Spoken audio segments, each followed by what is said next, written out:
Bismillahirrahmanirrahim. Uhayyikum tahiyatan islamiyatan, tahiyatan li ahlil jannah wa tahiyatan min qalbin amiqin bihubbikum. Assalamualaikum warahmatullahi wabarakatuh.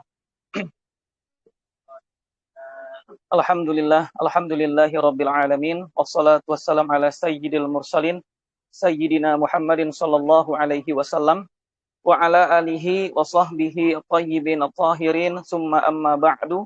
Wa nas'alullaha ta'ala ayyarzuqana al-ikhlas fil qawli wal amal wa ayyamunna alaina bi ilmin nafi' wal amali salih wa ayyufaqihana fid din wa ayyaftah lana futuhal arifin. Allahumma amin. Nawaitu ta'aluma wa ta'lim wa naf'a wal intifa' wal ifada wal istifadah wal hasa ala tamasuki bi kitabillah wa sunnah hadiyin nabi sallallahu alaihi wasallam wa du'a ilal huda wa dalala alal khairi ibtigha mardatihi wa thawabihi wa qurbihi subhanahu wa ta'ala. Insyaallah pada malam hari ini kita lanjutkan lagi mudarasah kita dan muzakarah kita dengan bersama-sama membahas dan mengkaji Manzumah Al-Munirah fi Muhimmi Ilmi Sirah yang dikarang oleh Syekh Al-Allamah Al-Muhaddis Syekh Shalih Al-Utsaimin hafizahullahu taala. Pada liqa awal, pada pembahasan sebelumnya kita sudah menyelesaikan bait nomor 1 dan bait nomor 3, yang dimana sebelum kita mulai kita review sebentar.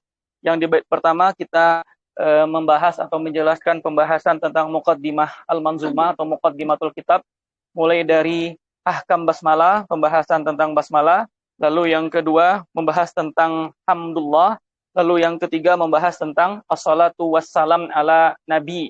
Itu bait yang pertama. Lalu yang di bait yang kedua, An-Nazim hafizahullahu taala menjelaskan kepada kita pembahasan tentang siapa nama nabi. Lalu kita sampaikan beberapa faedah nama lain dari nabi, nama yang populer dan yang paling masyhur, dan ini adalah nama yang diberikan oleh jadduhu, yaitu Abdul Muthalib, yaitu nama Muhammad sallallahu alaihi wasallam, dan ada nama lain Ahmad. Begitu juga Al-Mahi, Al-Hashir, Al-Aqib, nama-nama lain dari nama Nabi sallallahu alaihi wasallam. Lalu juga sudah kita jelaskan nama ayahnya, siapa nama ayahnya? Abdullah. Lalu juga sudah kita jelaskan anak dari Abdullah itu ada berapa?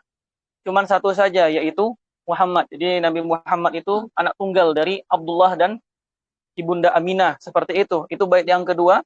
Lalu yang di bait yang ketiga, An-Nazim hafizahullahu taala menjelaskan kepada kita, yaitu pembahasan tentang ismu jaddin Nabi, nama kakeknya Nabi. Di sini disebutkan wajadduhu Syaibatu Abdul Muttalib. Jadi nama aslinya itu bukan Abdul Muttalib, tapi nama kakeknya adalah Syaiba, ya. Nama kakeknya adalah Syaiba. Adapun Abdul Muttalib ini adalah laqab atau gelar yang disematkan dari ahlu Mekah, ya. Ketika pamannya yang bernama siapa, pamannya Syaibah, si Muttalib gitu, ya. Ketika membawa keponakannya yang bernama Syaibah tadi ke Mekah, ketika itu penampilannya kucak-kucak gitu, ya, berdebu kayak orang itulah, kayak orang-orang yang tidak mandi gitu, kayak orang-orang yang kotor baju, pakaian dan rambutnya, maka ahlu Mekah ketika itu memanggil ya Abdul Muttalib gitu, ya. Wahai budak Muttalib. Nama itu, lakop itu populer sampai sekarang gitu, ya, populer sampai sekarang.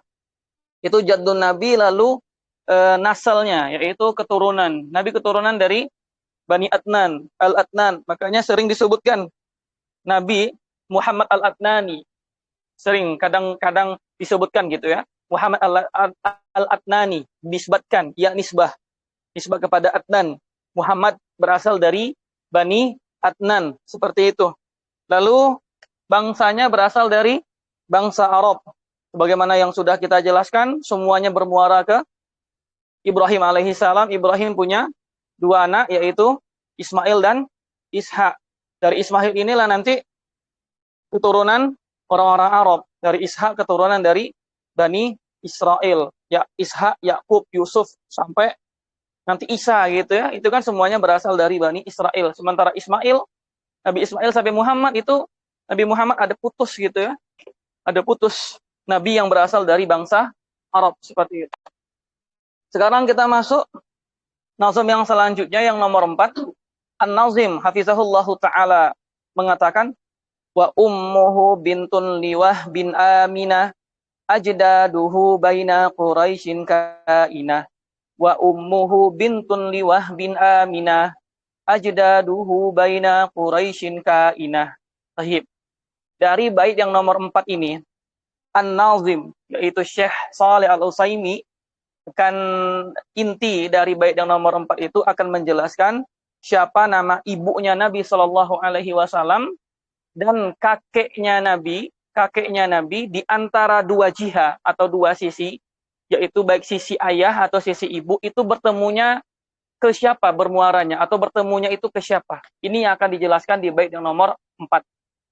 Wa ummuhu bintun liwah bin Aminah. Jadi nama ibunya Nabi Shallallahu Alaihi Wasallam siapa namanya? Aminah bintun liwah bin Aminah. Aminah bintun Wahbin. Itu nama ibunya Nabi. Kalau nama lengkapnya gimana? Aminah bintu Wahbin bin Abdul Manaf bin Zuhra bin Kilab bin Murrah. Nama ummu Nabi Shallallahu Alaihi Wasallam. Itu maksud dari wa ummuhu bintun liwah bin Aminah. Lalu An-Nazim hafizahullahu taala setelah itu mengatakan ajdaduhu baina Quraisyin kainah. Ajdaduhu baina Quraisyin kainah. Jadi maksudnya ajdad itu silsilah kakeknya. Di silsilah nasab kakeknya Nabi Shallallahu Alaihi Wasallam itu, kalau ditinjau dari dua sisi, yaitu sisi ayah dan sisi ibu, itu bermuara kepada Quraisy, bermuara ke Quraisy. Jadi artinya maksudnya apa? Maksudnya keturunan atau kakek dari sisi ayah itu berasal dari Quraisy atau kaum Quraisy, dan kakek dari ibu itu pun juga dari Quraisy. Paham tuh? Sekarang pertanyaannya, Quraisy ini siapa? Siapa yang dikatakan Quraisy? Kan kita pernah menyebutkan silsilah Nabi atau nasabnya Nabi dari Nabi sampai Adnan kemarin ya. Jadi dari sekian banyak kakeknya Nabi itu, pertanyaannya siapa? Siapa Quraisy itu? Gitu loh. Di sini sebenarnya para ahlul ilmi atau para ahli sejarah itu khilaf. Quraisy ini siapa? Apakah dia ada mengatakan Nadhar, ada yang mengatakan Kinana, ada lagi mengatakan Fahar, dan yang di atasnya lagi. Tapi yang wallahu alam, ada yang mengatakan yang lebih kuat itu bahwasanya Quraisy adalah Nadhar, Bani Nadhar.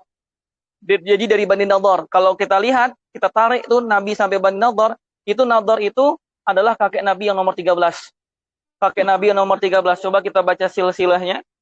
Silsilahnya itu disebutkan Muhammad bin Abdullah bin Abdul Muttalib bin Hashim bin Abdi Manaf bin Qusay bin Kilab bin Murrah bin Ka'ab bin Lu'ay bin Ghalib bin Fahar bin Malik bin Nadhar bin Kinanah bin Khuzaimah bin Mudrika bin Ilyas bin Mudar bin Nazar bin Mu'ad bin Adnan bin Zuriyati Ismail.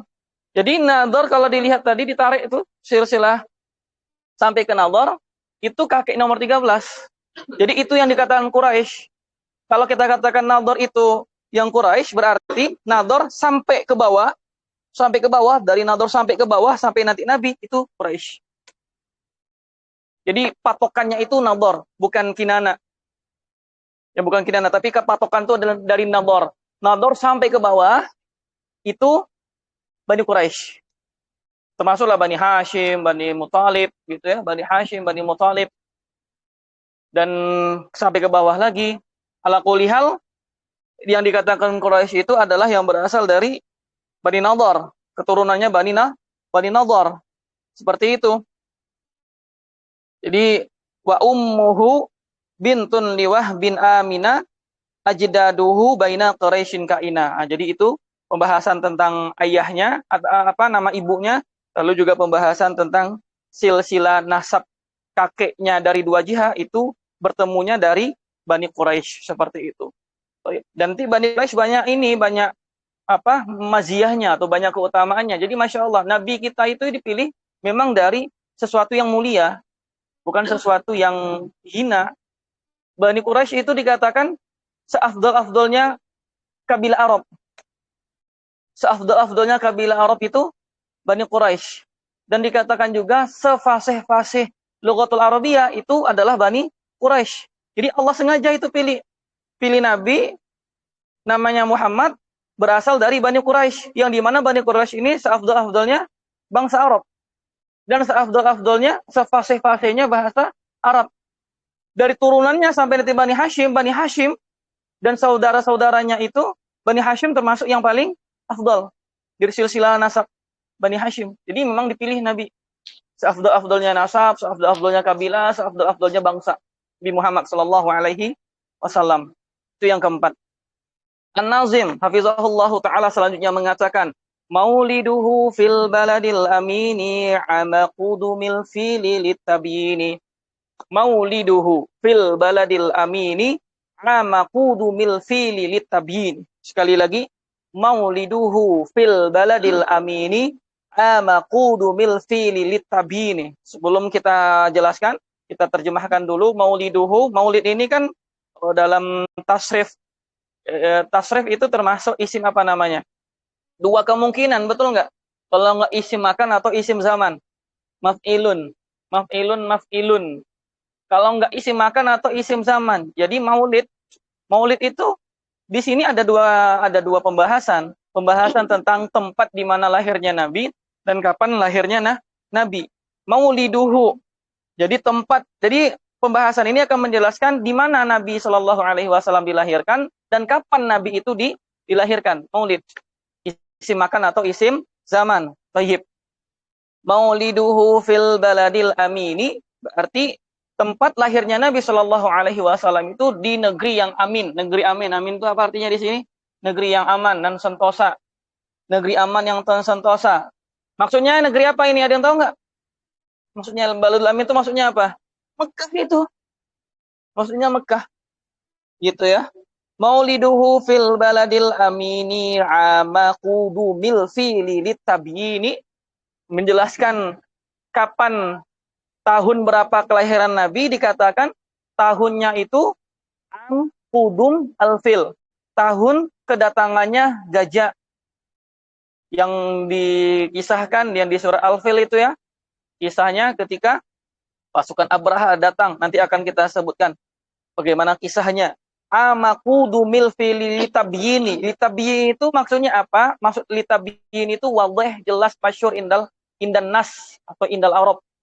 Jadi tempat lahirnya Nabi dan tahun lahirnya Nabi itu wadih, jelas. Tidak ada yang menyelisihinya. Tahun lahirnya Nabi, di antara tahun lahirnya Nabi dan kejadian peristiwa pasukan bergajah itu tidak ada khilaf di situ. Sepakat, wadih, masyhur gitu maksudnya. Fahimtum? Litabyin. Masyhuran, bayanan, tabyinan, indan nas. Gitu ya. Thahib. Jadi dari bait yang nomor 5 ini kita bisa setidaknya punya gambaran global bahwasanya dalam bait yang nomor 5 pembahasannya yang pertama tentang al-makan, makan maulid. Lalu yang kedua zaman mata wulidan Nabi Shallallahu Alaihi Wasallam, wa aina wulidan Nabi Shallallahu Alaihi Wasallam. Al-makan disebutkan tadi fil baladil amin, yaitu di kota Mekah. Sekarang pertanyaannya, kenapa Mekah itu dijuluki negeri yang aman dan sentosa, baladul amin? Kenapa demikian? Setidaknya ada dua alasan. Dua alasan kenapa Mekah itu dijuluki sebagai baladul amin.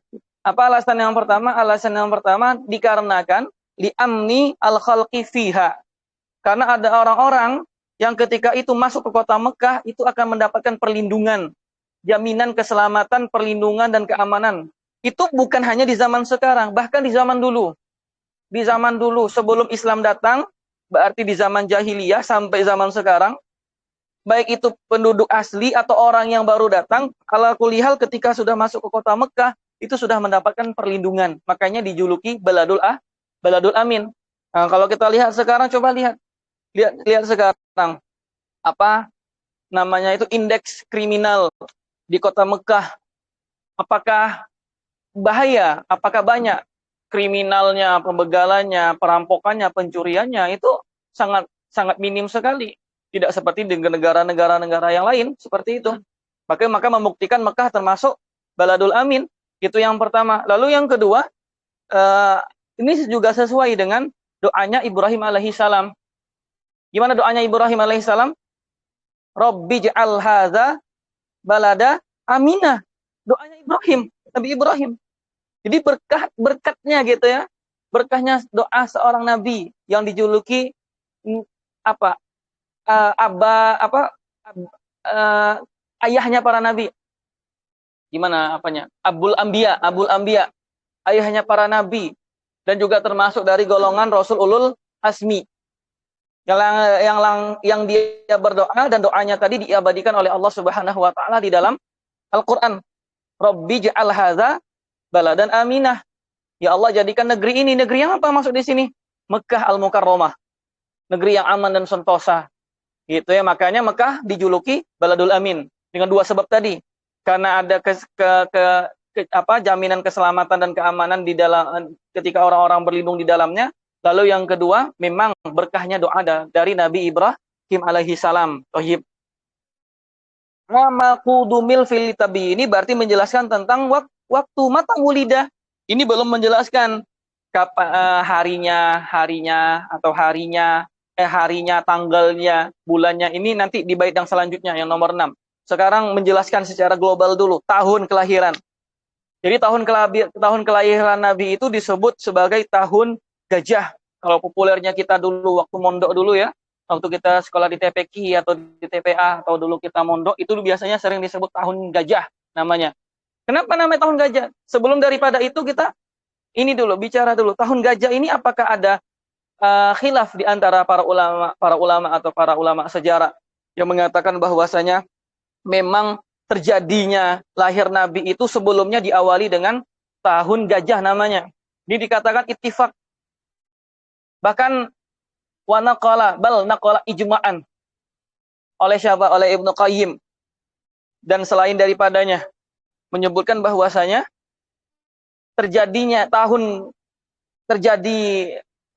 kelahiran Nabi Shallallahu Alaihi Wasallam yang disebut dengan tahun gajah itu ijma, bahkan ijma.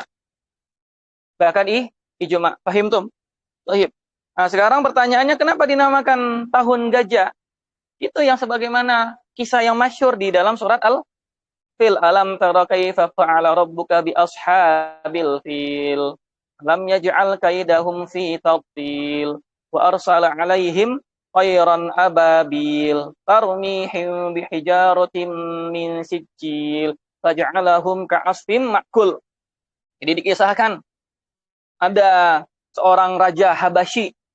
Habasyi itu negara mana sekarang? Habasyi. Ethiopia sekarang, kan Yaman. Ethiopia sekarang.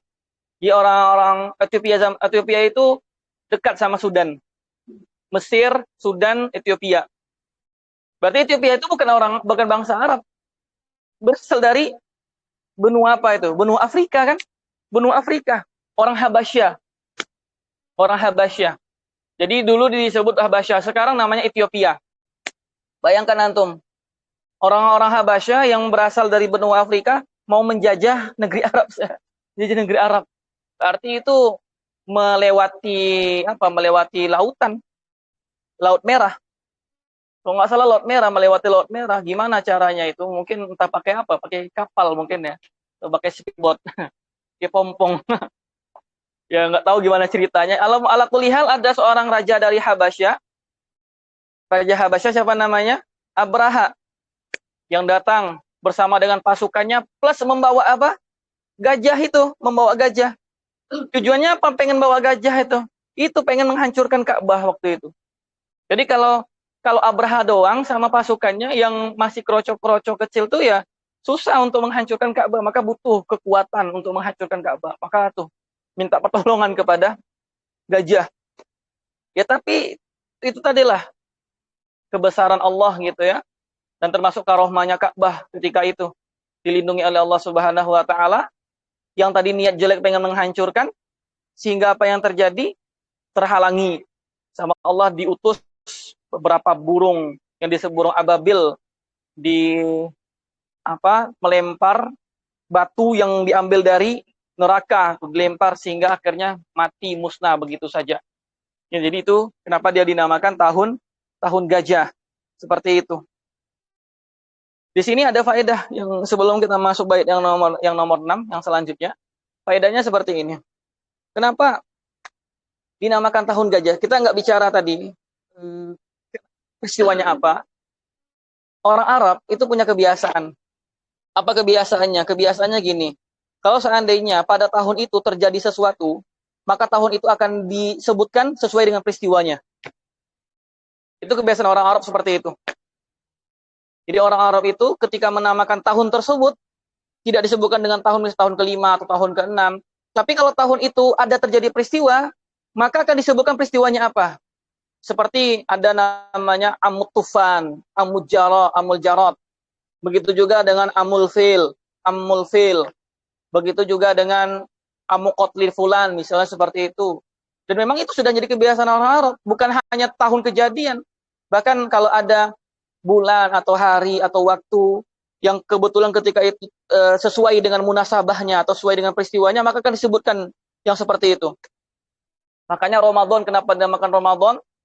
Karena dia romdo. Romdo itu batu kerikil.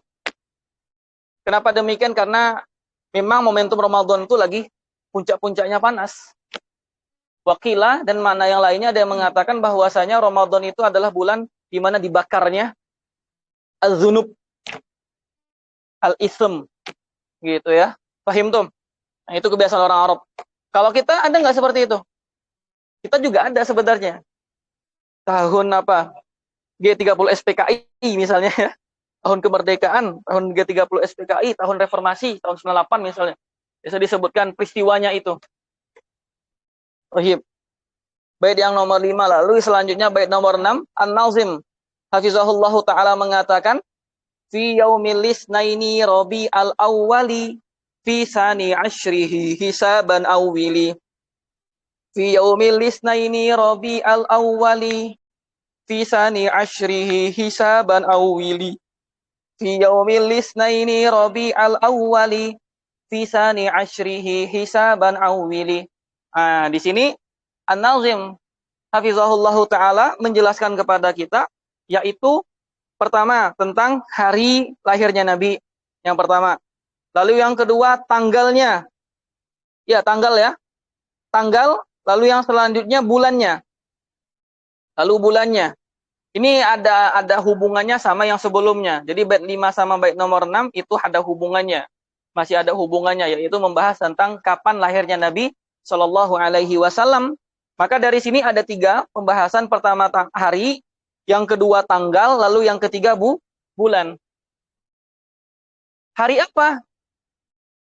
Hari apa kira-kira? Fi ayyi yaumin wulida Nabi Shallallahu Alaihi Wasallam? Yaumul Isnin. Wa fi ayyi tarikh? 12 As-Sani Asyar. Wa fi ayyi syahrin? Rabiul Awal. Rabiul Awal. Senin, Yaumul Isnin. Kenapa demikian?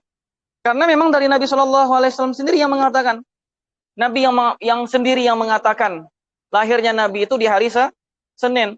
Ketika Nabi pengen menjelaskan itu masalah puasa puasa Senin. Ketika ada beberapa sahabat yang menanyakan kepada Nabi kenapa merutinkan puasa Senin. Apa kata Nabi Shallallahu Alaihi Wasallam? Wahaza atau zaka yaumun wulidtu fihi. Zaka yaumun wulidtu fihi. Hari itu, yaitu hari Senin, adalah hari saya dilahirkan. Karena pengen mengucapkan atau mengungkapkan ekspresi kesyukuran kepada Allah, maka di hari Senin itu dijadikanlah puasa oleh Nabi Shallallahu Alaihi Wasallam. Zaka yaumun wulidtu fihi. Di hari itu, yaumul Isnin, adalah hari di mana aku berpuasa di dalamnya. Fahim tum? Fahim. Lalu tanggalnya 12 atau bulannya fi yaumil isnani Rabiul Awwali, Senin Rabiul Awal, fi sani asyrihi, di tanggal 12, awili artinya i'tamid. I'tamid itu maksudnya apa? I'tamada hadzal qaul fi hisabi Maulidin Nabi Shallallahu Alaihi Wasallam. Hisaban awili artinya i'tamid. I'tamid itu apa artinya? Berpeganglah gitu ya. Berpeganglah engkau dengan perkataan ini, yaitu hisabnya hari atau kapan lahirnya Nabi Shallallahu Alaihi Wasallam. Jadi sebenarnya dari apa yang dikatakan oleh An-Nazim itu menguatkan bahwasanya lahirnya Nabi itu di tanggal 12. Paham tuh? Tanggal 12. Walaupun sebenarnya ada khilaf ya di antara para ulama sejarah, bahkan ada juga mengatakan bukan bulan Rabiul Awal, ada yang mengatakan bulan yang lain. Nanti ada hikmahnya, kenapa Allah pilih Rabiul Awal? Ada sebenarnya hikmahnya. Wala sa'askurhuna. Faedahnya gini ya, faedahnya, kalau kita lihat Rabiul Awal itu, kira-kira dari 12 bulan Komariah, mana yang lebih afdol kira-kira? Mana yang lebih afdol? Ramadan atau Rabiul Awal? Pasti Ramadan kan? Dari bulan-bulan haram 4 itu. Rajab, Zulqa'dah, Zulhijjah, Muharram. Mana yang lebih afdal dari Rabiul Awal? Pasti bulan haram lah. Pasti bulan haram. Tapi kenapa Allah pilih Rabiul Awal? Tahu nggak alasannya kenapa? Alasannya itu biar ini. Ketika Nabi Shallallahu Alaihi Wasallam dilahirkan di bulan itu, menjadikan bulan itu mendapatkan keutamaan disebabkan karena lahirnya Nabi Shallallahu Alaihi Wasallam. Itu alasannya. Makanya gini, kita kalau seandainya sudah masuk momentum bulan Rabiul Awal, kira-kira yang pertama kali terngiang di ini kita apa? Peristiwa apa kira-kira? Maulid Nabi. Syuftah? Maulid Nabi. Kalau seandainya Nabi dilahirkan bulan Ramadan, nanti takutnya lahirnya Nabi itu dikalahkan sama peristiwa puasa mungkin, atau iktikaf mungkin, atau malam Lailatul Qadar dikalahkan. Betul nggak? Apalagi bulan Rajab, mungkin dikalahkan dengan peristiwa Isra Mi'raj. Bulan Zulhijjah dikalahkan dengan ibadah haji atau ibadah kurban. Bulan Muharram takutnya dikalahkan dengan peristiwa yang lainnya. Maka untuk apa? Memberikan keistimewaan spesialnya bulan Rabiul Awal itu. Jadi orang kalau sudah masuk Rabiul Awal pasti terngiangnya itu apa? Adalah peristiwa Maulidnya Nabi Shallallahu Alaihi Wasallam. Paham tuh? Tohib.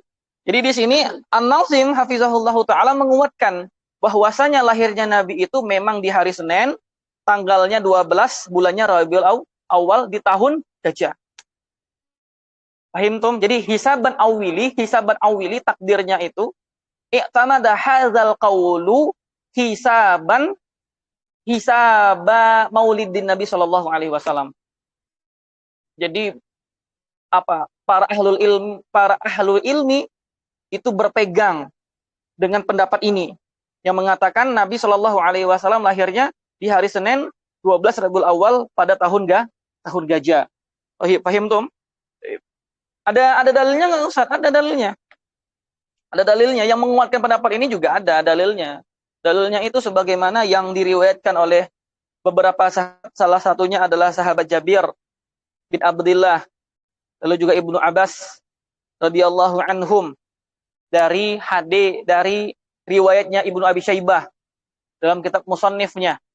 Ibnu Abi Syaibah punya kitab yang namanya kitab Musannif. Namanya kitab Musannif. Itu membawakan asar dari Jabir bin Abdullah dan begitu juga Ibnu Abbas radhiyallahu anhum bahwasanya annahuma qala wulida an-nabiyyu sallallahu alaihi wasallam yaumal isnin. Pertama, asani asyara min Rabiul Awwali. Coba. Ada hadisnya enggak? Ibnu Abi Syaibah dalam kitab Musannifnya mengatakan Nabi dilahirkan pada hari Senin tanggal 12 Rabiul Awal. Dan Syekh Shalih Utsaimin dalam syarahnya itu mengatakan wa isnaduhu sahih. Sanadnya sahih. Wala yu'raf lahuma mukhalifun minas sahaba. Tidak ada yang berselisih paham. Tidak ada yang berbeda pendapat dari kalangan sahabat. Jadi beliau pengen menekankan sahabat tidak ada berselisih pendapat bahwasanya Nabi itu lahir pada tanggal 12. Dan jumhur ulama itu mengatakan Nabi lahir pada tanggal 12, Senin 12 bulan Rabiul Awal. Paham tum? Baik yang nomor 6. Jadi nomor 7. Wa qala an-Nazim hafizahullah taala mustardu'an atammama halimah mustarado'an atammama halimah arba'atal a'wami fi ghanimah mustaradaan atamma ma halimah arba'atal a'wami fi ghanimah mustaradaan atamma ma halimah arba'atal a'wami fi ghanimah. Apa arti mustaradaan? Tolabul murdi'ah, meminta yang menyusui. Jadi Nabi di masa kecilnya diminta meminta kepada seorang perempuan untuk menyusui Nabi Shallallahu Alaihi Wasallam. Siapa namanya? Halimatus Sa'diyah, yang berasal dari Bani Sa'ad, yang tak nisbah kepada Bani Sa'ad. Jadi Halimah berasal dari Bani Sa'ad. Makanya namanya yang populer yang sering kita dengar siapa namanya? Halimatus Sa'diyah. Halimatus Sa'diyah mustardoan atamma ma Halimah. Jadi meminta disusui, meminta kepada seorang perempuan agar Nabi disusui kepada siapa namanya? Halimatus Sa'diyah dari Bani Sa'ad. Bahkan disebutkan anak tanya kepada antum, biasanya yang namanya masa penyusuhan itu berapa tahun? Atau bahasa kita masa penyapihan? 2 tahun. Tapi kenapa disebutkan 4 tahun? Nanti akan ada tafsilnya di sini. 4 tahun ini bukan murni masa penyusuhan. 2 tahunnya itu masa penyapihan atau masa penyusuhan. 2 tahunnya lagi masa hadona namanya. Masa hadona. Hadona itu masa diurus lah, mengurus Nabi sampai nanti umur Nabi 4 tahun. Dan 4 tahun inilah nanti Nabi dipulangkan kepada ibundanya, siapa namanya? Aminah bintu Wahbin. Paham tum? Mustaradaan atamma ma Halimah arba'atal a'wami, selama 4 tahun fi ghanimah. Fi ghanimah, tahu ghanimah artinya? Selama 4 tahun itu apa? Selama 4 tahun itu berada di dalam ghanimah, mendapatkan ghanimah. Apa arti ghanimah itu? Mendapatkan keberkahan. Mendapatkan ghanimah, kebaikan, kekayaan. Siapanya di sini? Siapa yang berefek di sini maksudnya? Halimah itu. Gitu ya. Jadi di bait nomor 7 ini akan menjelaskan tentang ridha'atun Nabi sallallahu alaihi wasallam. Menjelaskan tentang ridha'ah an-Nabi sallallahu alaihi wasallam. Maka dari bait nomor 7 kita bisa mengambilkan kesimpulan bahwasanya yang menyusui Nabi Shallallahu Alaihi Wasallam itu adalah Halimah. Cuman muncul pertanyaannya, ibundanya apakah nggak pernah menyusui Nabi? Pernah nggak menyusui Nabi? Pernah nggak? Pernah. Jadi kalau kita lihat Halimatus Sa'diyah itu ibu susu Nabi yang terakhir. Sebelumnya ada lagi. Siapa dia? Budaknya Abu Lahab. Budaknya Abu Lahab. Siapa namanya? Suwaibah. Namanya Suwaibah. Sebelum Suwaibah siapa? Ummun Nabi. Maka dari sini kita bisa mengambilkan kesimpulan bahwasanya perempuan yang menyusui Nabi Shallallahu Alaihi Wasallam itu ada 3 perempuan. Siapa 3 perempuan ini? Yang pertama Aminah bintu Wahbin. Yang kedua Suwaibah, budaknya Abu Lahab. Bukan Abu Gosok ya, Abu Lahab. Lalu yang ketiga, Halimatus Sa'diyah. Halimatus Sa'diyah ini yang paling lama. Halimatus Sa'diyah itu paling lama. Mungkin muncul pertanyaannya, kenapa Nabi itu disusui sama Halimatus Sa'diyah? Kenapa enggak ummunya saja? Jadi gini ikhwah, karena gini, orang dulu, atau orang Arab dulu, itu mempunyai kebiasaan. Apa kebiasaannya? Kebiasaannya itu ketika anaknya lahir di kota, itu akan mengirim anaknya itu kepada perempuan-perempuan Badui. Perempuan-perempuan pedalaman. Itu kebiasaan orang Arab. Dalam hal ini tak terkecuali Nabi. Jadi Nabi ketika di masa kecilnya, tadi setelah disusui oleh Aminah, setelah disusui oleh Suwaibah, itu dikirim ke pedalaman. Bani Sa'ad itu termasuk suku pedalaman. Disebutkan fi janubi Taif, di selatannya kota Taif, pedalaman. Paham tum? Di pedalaman. Alasannya kenapa? Setidaknya ada 2 alasan. Kenapa orang Arab dulu mengirim anaknya ke pedalaman. Dua alasan. Apa dua alasannya? Alasan yang pertama dikarenakan al-jawwu. Apa al-jawwu itu? Suasana atau cuaca. Anak tanya ke antum sekarang, cuaca kota sama pedalaman sama pedesaan mana yang lebih enak cuacanya? Pasti pedesaan kan? Betul nggak? Pasti pedesaan. Begitu juga dulu. Jadi kota, pedesaan kota, apa cuaca kota itu nggak steril. Jadi takutkan nanti badannya lemah. Kalau orang kita bilang kemenyek lah ya, kemenyek, nggak kuat badannya itu. Makanya dikirim ke suku pedalaman. Tujuannya apa? Biar nanti ketika tumbuh anaknya itu apa? Kuat badannya. Alasan pertama.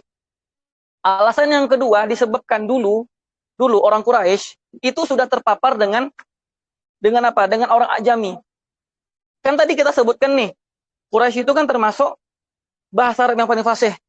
Betul nggak? Dikarenakan banyak orang Ajami di sini karena ada budak asing masuk ke kota Mekah. Paham tuh? Ada apa? Kerajaan atau malik-malik luar masuk ke Mekah. Sehingga menyebabkan apa? Menyebabkan bahasa Quraisy ketika itu mengalami sedikit perubahan.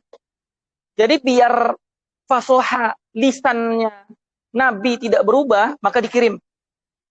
Tujuannya apa? Biar terjaga tuh fasoha tulisan Arab. Paham tuh? Berarti di sini ada dua alasan. Ada dua alasan kenapa orang Arab dulu itu ngirim anaknya ke suku pedalaman. Alasan pertama dikarenakan untuk biar tubuhnya itu kuat. Lalu yang kedua biar terjaga fasoha tulisannya. Paham tuh? Paham. Mustaradu'an atammama halima arba'atal awami fi ghadima 4 tahun. 4 tahun tadi yang sebagaimana ana tafsirkan kepada antum, 2 tahun masa penyapian, 2 tahun itu masa hadhanah. Jadi kisahnya seperti ini. Jadi ketika istilahnya kontrak habis lah ya.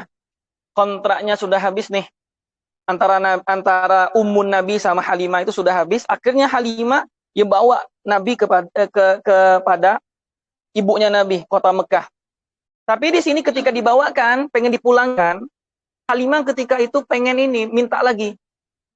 Ya, apa bahasanya, ya mungkin ya sayyidah gitu. Ya Tuan, atau ya sayyidah, bisa nggak anakmu ini tinggal bersama kami selama 2 tahun lagi? Paham tuh lah? Bisa nggak tinggal bersama kami ini 2 tahun lagi? Istilahnya minta. Tapi dikarenakan Ibunda Aminah ngelihat, wah kayaknya nih fisik Nabi mantap, fasohanya sudah lumayan, maka oke lah, biar lebih kuat lagi. Makanya dikirim. Alasannya kenapa? Alasannya ketika di masa penyapihan tadi, ibunda atau Sayyidah Halimah itu memperhatikan atau melihat bahwasanya di kehidupan mereka atau di pedesaan mereka, dengan datangnya Nabi itu mendatangkan keberkahan. Bahkan disebutkan ketika itu masanya penceklik, musim kemarau. Apa namanya itu, kambing kurus. Datangnya Nabi, kambing jadi gemuk. Yang tadi musim penceklik jadi nggak penceklik lagi. Yang susu kambing itu kering jadi berisi lagi. Paham tuh? Maka ada keberkahan Nabi tadi, Halimah pengen minta ditambahkan 2 tahun. Paham tuh? Maka dikatakan arba'atal a'wami fi ghanimah. Ada ghanimah di dalamnya. Ada keberkahan, kebaikan dan ghanimah. Kita lanjutkan bait yang terakhir nomor 8 insyaallah yang terakhir sebelum kita tutup. 7 sudah jelas wadah ya. 7 itu membahas tentang radha'atun Nabi sallallahu alaihi wasallam. Sekarang masuk bait yang selanjutnya yang nomor 8. An-Nazim hafizahullahu taala mengatakan wa ummuhu aqiba sittin matat wa jadduhu ba'da samanin wafat. Kita ulangi lagi, wa ummuhu aqiba sittin matat wa jadduhu ba'da samanin wafat. Ini dalam bait yang nomor 8 ini akan menjelaskan peristiwa tentang, termasuk peristiwa apa? Huzannya Nabi ya. Hari tahun kesedihannya Nabi Shallallahu alaihi wasallam. Yaitu peristiwa yang dimana ibunya Nabi Shallallahu alaihi wasallam wafat, meninggal dunia, dan lalu disusul oleh kakeknya. Siapa nanti namanya? Siapa nama kakeknya? Syaibah Abdul Muttalib. Seperti itu. Wa ummuhu aqibah. Aqibah artinya at-tali. Maksudnya itu dan setelahnya peristiwa yang dialami oleh Nabi Shallallahu alaihi wasallam itu ummuhu meninggalnya ibunya. Pada umur berapa Nabi ketika itu? 6 tahun. Maka dari sini kan kita bisa mengambilkan kesimpulan tuh Nabi di masa kecilnya sudah ditinggal mati oleh ayah dan ibunya. Berarti posisinya dalam keadaan yatim piatu. Sebagaimana yang pertemuan sebelumnya sudah kita jelaskan, hikmahnya kenapa sama Allah itu dipanggil ibu dan ayahnya, salah satu hikmahnya agar langsung Allah yang mendidik Nabi Shallallahu alaihi wasallam. Mana kemarin bunyi hadisnya, Ad-dabani Rabbi fa ahsana ta'dibi. Di langsung Allah yang mendidikku, kata Nabi.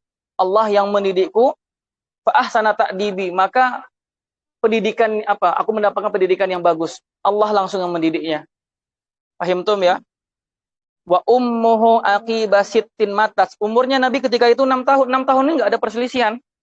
Memang sepakat para ulama, termasuk ulama sejarah juga mengatakan umur Nabi ketika ibunya wafat yaitu umurnya 6 tahun. Peristiwanya gimana? Ada yang tahu peristiwanya? Peristiwanya yaitu ketika Nabi beserta dengan ibundanya pengen ziarah ke makam siapa? Makam ayahnya. Yang di mana makam ayahnya kemarin? Di antara masuk ke kota Madinah. Apa namanya kemarin itu? Yasrib ya, Yasrib. Jadi sudah ziarah ke makam ayahnya. Jalan pulang. Jadi ada kota atau nama tempat antara Mekah sama Madinah. Namanya itu adalah Abwa namanya. Namanya Abwa. Jadi disitulah Ibunda Aminah dipanggil oleh Allah Subhanahu wa taala dan di situ pula Ibunda Aminah dimakamkan di Abwa nama kotanya. Karena belum pernah ke sana. Dulu waktu umroh belum sempat ke Abwa. Jadi nggak tahu gimana bentuknya ya. Nanti antum kalau umroh nanti ikuti travel, nanti mungkin aja dibawa ke makamnya Ibunda Aminah. Tohib. Wa ummuhu aqiba sittin matat wa jadduhu ba'da thamanin wafat. Dan begitu juga kakeknya. Maka setelah ibundanya wafat, diasuh oleh kakeknya. Siapa nama kakeknya tadi? Syusaibah, Abdul Muttalib. Tapi tidak berselang lama, 2 tahun kemudian, sama Allah dipanggil kakeknya tadi, Abdul Muttalib. Bayangkan antum. Tidak sampai itu sudah masuk umur balik bukan?